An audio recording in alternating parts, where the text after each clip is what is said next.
सर्वेभ्यः नमो नमः। Hello to my all dear students. जैसे कि आप सभी जानते हो कि हम इस लॉकडाउन के टाइम पीरियड में अपने सारे काम करते करते हम रोज़ का रोज़ आप सब अपनी स्टडी पूरी कर रहे हो, हमें भेज रहे हो। हम भी आपके लिए जो भी चीज़ें इसेंशियल है, जो भी चीज़ें आपके लिए ज़रूरी है, हम उसको बनाकर आप तक भेजने का प्रयास कर रहे हैं। इस सारे ये जो चीज़ें चल रही है, इन सारी चीज़ों में एक चीज़ तो पक्की है कि आपकी सक्सेस इससे बढ़ने ही वाली है, नो डाउट इज़ देयर। तो मुझे लगता है कि हम शायद वचनाभ्यास पाठ देख रहे हैं बच्चों, है ना। तो वचनाभ्यास का थोड़ा सा रिवाइज करके हम ज़रा आगे बढ़ेंगे, ठीक है। संस्कृत में 3 वचन है, आप भी जानते हो। एक वचन, द्विवचन और बहुवचन।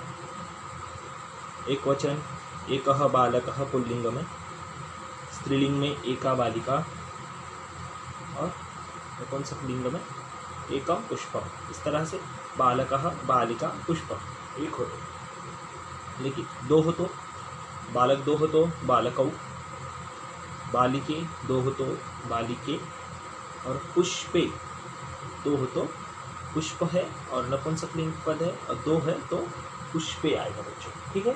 आगे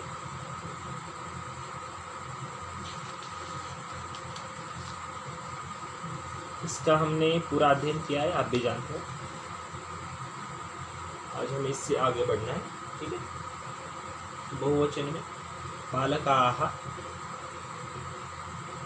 पुल्लिंग के लिए, स्त्रीलिंग के लिए बालिकाः, और आनी प्रत्यय लगता है, पुष्पाणि, पर्णानि, व्यजनानि, ठीक है, इस तरह से। उसके बाद में हमने 3 वचनों के रूप देखे थे। अकारांत पुल्लिंग शब्दों के संदर्भ में हमने देखा है। क्या देखा था हमने? जिसके अंत में अ आता है, अह, औ, आह, ठीक है। नरः नरौ, नराः, अश्वः अश्वौ, अश्वाः, देवः देवौ, देवाः, बालकः बालकौ, बालकाः, शिक्षकः शिक्षकौ, शिक्षकाः, ठीक है, इस तरह से। बाद में हमने ह्रस्व इकारांत पुल्लिंग शब्द भी देखे हैं ना स्टूडेंट्स, ध्यान है आपका, ठीक है। किताबें खोली नहीं तो किताबें खोल लो, ठीक है बच्चों। तो हम देख सकते हैं ह्रस्व इकारांत शब्द ई, ई और अयः प्रत्यय लगता है, आप भी जानते हो। मुनि, मुनि, मुनयः, कपि, कपि, कपयः, ठीक है, इस तरह से। बाद में हमने कल अभ्यास करते हुए उकारांत पुल्लिंग शब्दों में एक वचन में गुरुः गुरु, गुरवः, शिशुः शिशु, शिशवः, इस तरह से हमने ये भी स्टडी, हम इसकी भी स्टडी कर चुके हैं। थोड़ा सा आगे बढ़ जाते हैं। आज के पाठ में हमें क्या देखना है, हम इसका हमने पुल्लिंग का अध्ययन किया है कि जिसमें जैसे कि हमने लिंग में भी उन्हीं पदों का अध्ययन किया था, ह्रस्व अकारांत पुल्लिंग शब्द, इकारांत पुल्लिंग शब्द और उकारांत पुल्लिंग शब्द। वैसे ही आज हम स्त्रीलिंग में भी आकारांत स्त्रीलिंग शब्दाः, यानी कि यस्मिन् शब्दस्य अन्ते आ भवति, आ, चटका, माला, गीता, कन्या, सीता, ठीक है, बालिका आदि आदि, यानी कि देख सकते हैं हम चटका, चटके, चटकाः, बालिका, बालिके, बालिकाः, कन्या, कन्ये, कन्याः, सीता, सीते, सीताः, श्रद्धा, श्रद्धे, श्रद्धाः, इस तरह से, ठीक है। चटका, चटके, चटकाः, कन्या, कन्ये, कन्याः, बालिका, बालिके, बालिकाः, इस तरह से, ठीक है। इसके अंत में आ आएगा, चटका, चटके, चटकाः, सारिका सारिके सारिकाः, उल्का उल्के उल्काः, इस तरह से। संगीता संगीते संगीताः, पौर्णिमा पौर्णिमे पौर्णिमाः, इस तरह से। ठीक है, आगे दीर्घ इकारांत शब्द हमें देखने हैं। जननी जनन्यौ जनन्यः। जननी वर्ड आपने सुना होगा बाहुबली 2 में, जब वो भल्लाल देव देवसेना को जब वो लेके जाता है तब वो जननी जननी ऐसे गाना है, सुना है आपने? वो ऐसे बैकग्राउंड म्यूजिक है वहाँ पे, वो रथ में डालकर ले जाता है उस अनुष्का शेट्टी हीरोइन को, तब वो उस टाइम वो जननी। और आपकी जानकारी के लिए बोल देता हूँ, बाहुबली 1 और 2 में दोनों में भी बहुत सारी संस्कृत का यूज़ किया गया है। ठीक है, तो वही वर्ड जननी समझो आपके सामने आया है। जननी जनन्यौ जनन्यः, इकारांत ई है और दीर्घ ई है बच्चों। ठीक है, दीर्घ इकारांत शब्द है हमारे सामने। ठीक है, जननी जनन्यौ जनन्यः, नदी नद्यौ नद्यः, भगिनी भगिन्यौ भगिन्यः, सखी सख्यौ सख्यः, सखी सख्यौ सख्यः, अवंती अवंत्यौ अवंत्यः, इस तरह से समझ सकते हो आप। बहुत होशियार हो, मैं भी जानता हूँ। इस पाठ का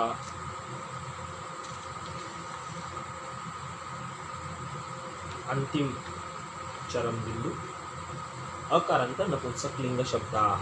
आप भी जानते हो अम लगता है शब्द के अंत में, या हलंत म लगता है, ऐसे भी हम कर सकते हैं। फलम फले फलानि, पुस्तकम पुस्तके पुस्तकानि, देख सकते हो एक पुस्तक ये है, पुस्तके दो पुस्तक है, पुस्तकानि अनेक पुस्तक। ठीक है, ठीक है। पुष्पम पुष्पे पुष्पाणि, सेवम सेवम सेवफलम, एतत् सेवफलम। ओके, सफरचंद और एप्पल, इट इज कॉल्ड सेवम। सेवम सेवे सेवानि, सेवम एकम सेवे द्वे सेवानि, बहुवचने सेवानि, एकवचनम द्विवचनम बहुवचनम, सेवम सेवे सेवानि, इस तरह से। इसी तरह अन्य अकारांत इकारांत उकारांत पुल्लिंग अकारांत आकारांत इकारांत स्त्रीलिंग व अकारांत नपुंसकलिंग शब्दों के रूप चलेंगे। ठीक है, अब तक हमने बालकः बालकौ बालकाः, बाद में मुनिः मुनि मुनयः, और उकारांत में गुरुः गुरु गुरवः। ठीक है, ये पुल्लिंग के संदर्भ में हमने देखे हैं।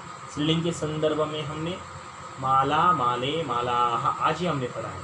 गीता गीते गीताः, और स्त्रीलिंग के दीर्घ स्त्रीलिंग के संदर्भ में दीर्घ ई के संदर्भ में, स्त्रीलिंग के संदर्भ में दीर्घ ई क्या है देख सकते हैं।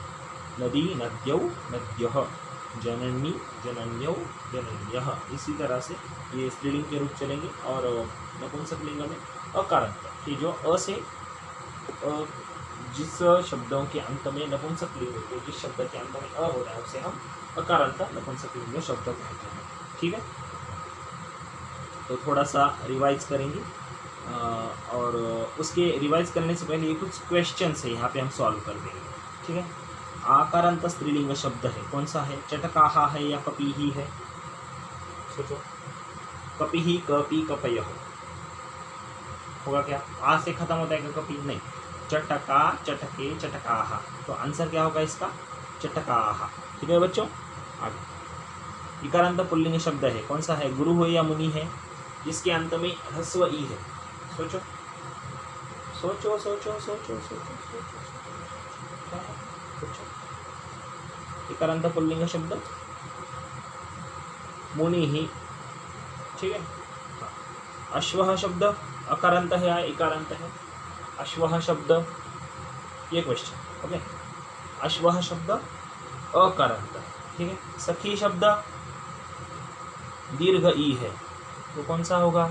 ईकारांत होगा, है ना। आगे सिंहौ शब्द बहुवचन या द्विवचन कौन सा है? बालकः बालकौ, सिंहः सिंहौ, सिंहाः प्रथमा, सिंहौ द्विवचन, ठीक है। तो आंसर यह है। फलानी शब्द बहुवचन है, फलम फले फलानी, ठीक है। तो अभी कुछ अकारांत पुल्लिंग शब्द हम पढ़ते हैं। सिंहः सिंह शब्द, सिंहः सिंहौ सिंहाः, चंद्रः चंद्रौ चंद्राः, मयूरः मयूरौ मयूराः, गजः गजौ गजाः, वृक्षः वृक्षौ वृक्षाः, ठीक है। अकारांत पुल्लिंग शब्द थे। अभी इकारांत पुल्लिंग शब्द है। रविः रवि रवयः, ऋषिः ऋषि ऋषयः, सेनापतिः सेनापति सेनापतयः, हरिः हरि हरयः।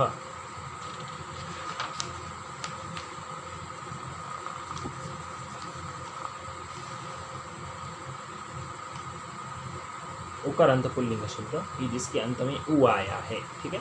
रिपुः रिपु रिपवः, प्रभुः प्रभु प्रभवः, गुरुः गुरु गुरवः, ठीक है बच्चों। भानुः भानु भानवः। आकारांत स्त्रीलिंग जिसके अंत में आ है। लता लते लताः, रमा रमे रमाः, शिक्षिका शिक्षिके शिक्षिकाः, नौका नौके नौकाः, गीता गीते गीताः, ठीक है। और क्या है? दीर्घ इकारांत स्त्रीलिंगम। नदी नद्यौ नद्यः, पार्वती पार्वत्यौ पार्वत्यः, देवी देव्यौ देव्यः, जननी जनन्यौ जनन्यः। अभी मैंने पढ़ा है, ठीक है। आगे अकारांत नपुंसकलिंगम। कार्यम कार्ये कार्याणि, जलम जले जलानि, पुष्पम पुष्पे पुष्पाणि, चक्रम चक्रे चक्राणि, गृहम गृहे गृहाणि, ठीक है। इसी तरह से समझ गए हो आप? एक बार अच्छे से सारे वर्ड्स पढ़ लो, आपको समझ में आ जाएगा। नहीं आया तो मेरे मेल आईडी पे आपको मैसेज करना है, मैं आपको आंसर दे दूंगा, ठीक है। आगे विशेष टिप्पणी कही गई है, क्या है मैं पढ़ता हूँ। र रु व श के बाद अगर न वर्ण के बीच में आता है तो न का न हो जाएगा, ठीक है। र रु और श के बाद न नल का आएगा तो उसके जगह पर दीर्घ न हो जाएगा, ठीक है। चक्राणी गृहाणी, ठीक है। इस तरह से पढ़ लो, समझ ये नियम जो भी पढ़ा है उतना ही समझ लो, ज़्यादा हार्ड नहीं है, आसान। स्मरणीय तथ्य पाठ के कुछ अंतिम स्मरणीय तथ्य हैं, हमें उनको ध्यान में लेना बहुत आवश्यक होता है, ठीक है बच्चों। संस्कृत भाषा में 3 लिंग व 3 वचन होते हैं। 3 लिंग कौन कौन से? पुल्लिंग, स्त्रीलिंग और नपुंसकलिंग। वचन एक वचन, द्विवचन और बहुवचन, ठीक है। शब्द के अंत में न वर्ण आता है तो न का न नहीं होता है, जैसे कि रामान हरिम पितृन, लेकिन र श और रुवर्ण के बाद अभी मैंने नियम बोला है, न शब्द के बीच में आता है तो न का न हो जाता है, जैसे कि पुष्पाणि रावणः, ठीक है। क्यों? तो इसके पहले रु रु रु र श आएगा तो न का न बाण का हो जाएगा, ठीक है। नल का न नहीं रहेगा, ओके। और न वर्ण आता है तो शब्द के अंत में तो नहीं होगा, लेकिन रु र और श होगा तो दीर्घ न होगा, ठीक है। 3 लिंगों में 3 वचनों के रूप अलग अलग बनते हैं, आप भी जानते हैं। बालकः बालकौ बालकाः, नदी नद्यौ नद्यः, जननी जनन्यौ जनन्यः, इस तरह से, ठीक है। तो आज के पाठ में इतना ही। आपको वचनानुसार शब्दों को लिखना है, उनको समझ लेना है, तो ठीक है बच्चों। इसी जानकारी के साथ मैं अभी अपनी वाणी को विराम देता हूँ और अगले पाठ में हम अगले एडिशन की तरफ बढ़ेंगे। प्लीज़ अपना होमवर्क कंप्लीट कर टाइम पर मुझे सबमिट कीजिए। अभी भी बहुत सारे स्टूडेंट्स होमवर्क सबमिट नहीं कर रहे हैं, तो आप वैसे ना करें, होमवर्क सबमिट करें। और एक बात ये भी आप कर सकते हो कि आपको यदि वीडियो समझ में नहीं आ रहे या वर्कशीट्स बाद में समझ में नहीं आ रही तो please my dear students, video बार बार देखिए, ठीक है। तो खुश रहिए, घर में रहिए, सेफ रहिए। Thank you, have a good day. 5 धन्यवादाः, पुनर्मिलामः। जयतु संस्कृतं, जयतु भारतं। धन्यवादाः।